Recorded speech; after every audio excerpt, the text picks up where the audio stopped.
Assalamualaikum warahmatullahi wabarakatuh. Perkenalkan, kami dari kelompok 3 ingin memaparkan hasil materi kelompok kami dengan judul Fonetik, Fisiologis, dan Auditoris, yang beranggotakan saya sendiri atas nama Indah Milianisari, Ezaria Tandilino, Muhammad Faiz Sofyan, dan Ranti Safira Arfa. Fonetik. Istilah fonetik secara umum didefinisikan sebagai suatu kajian ilmiah tentang bunyi-bunyi suatu bahasa. Fonetik merupakan kajian ilmiah tentang bunyi-bunyi ujaran manusia.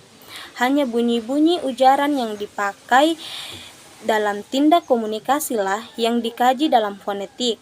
Sementara bunyi di luar itu seperti bunyi batuk, helaan nafas, termasuk pula bunyi-bunyi non-insani seperti kicauan burung, suara guntur, dan lain-lain bukan merupakan kajian fonetik.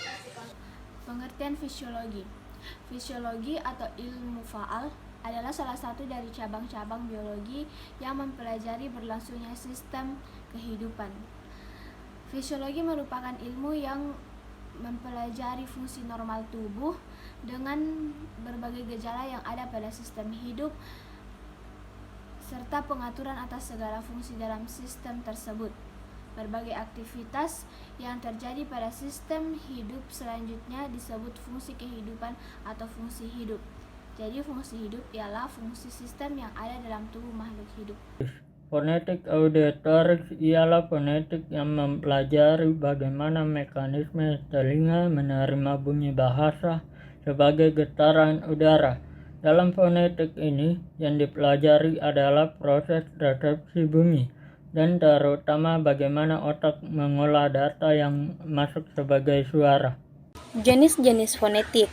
Berdasarkan sudut pandang bunyi bahasa, fonetik dapat dibagi menjadi 3 macam, yaitu fonetik organis, fonetik akustik, dan fonetik auditoris. Yang pertama, fonetik organis, yaitu fonetik yang mengkaji dan mendeskripsikan mekanisme alat-alat ucap manusia dalam menghasilkan bunyi bahasa. Jadi, fonetik organis ini mendeskripsikan cara membentuk dan mengucapkan bunyi bahasa serta pembagian bunyi bahasa berdasarkan artikulasinya. Yang kedua yaitu fonetik akustis. Fonetik akustis yaitu fonetik yang mengkaji dan mendeskripsikan bunyi bahasa berdasar pada aspek-aspek fisiknya sebagai getaran udara. Fonetik akustis berfungsi praktis seperti dalam pembuatan telepon, rekaman piringan hitam, dan cassette recorder. Yang ketiga, fonetik auditoris. Fonetik auditoris yaitu fonetik yang mengkaji dan mendeskripsikan cara mekanisme pendengaran penerimaan bunyi bahasa sebagai getaran udara. Tahapan perkembangan fonetik. Ada beberapa tahapan perkembangan fonetik antara lain 1.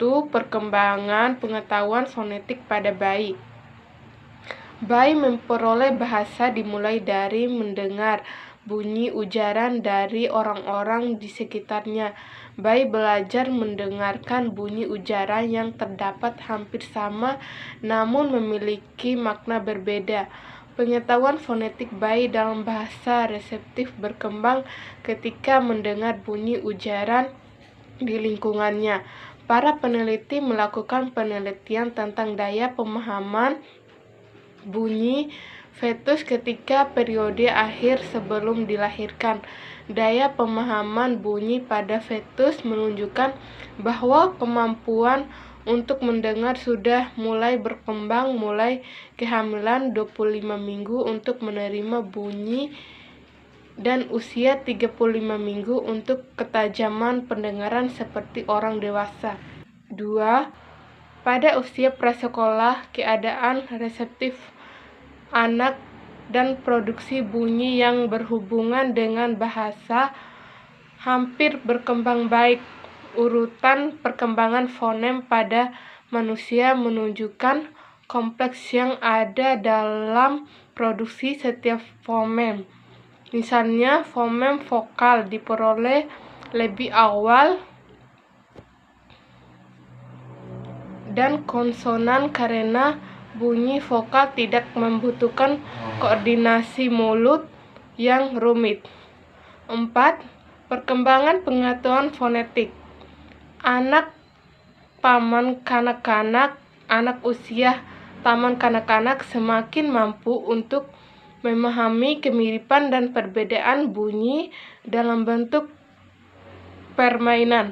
Anak dapat fokus pada rima dan ritme lisan ketika sedang bermain bersama teman-teman.